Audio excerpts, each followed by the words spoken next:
دا یو آزاد نظم دی د دې عنوان دی رامداد خان دا څه دي مصوره دا تصویر راټولومه څو رنګه ورکومه نن غیرت پښتونه دا کام لږ خبرومه دی د جنگ میدان ته راوړه دا پیغله ورسره که دا شونډې وله سرې که لږې زلفې خورې که دی په ګولو سورې سورې که بس دا سلی وله پرېږده د دې پیغلې چغې نه اورې رامداد دې دا ځله خدای روح کي که دوباره په وطن جنګ وي مړ دې شي نه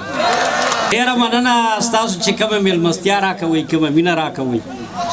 یو ځل به بیا ووایم خو بیا تکراریږي بیا مزې ځي دا یو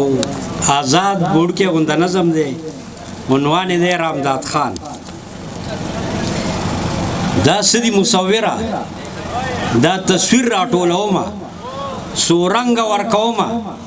نن غیرت پښتونه دا کام لږ خبرومه دی د جنگ میدان ته راوړه دا پیغله ورسره که دا شونډې وله سرې که دا زلفې خورې که دی په ګولو سورې سورې که بس دا سلی وله پرېږده د دې پیغلې چغې نه اورې رامداد دې دا ځله خدای روح کي که دوباره په وطن جنګ وي مړ دې شي نه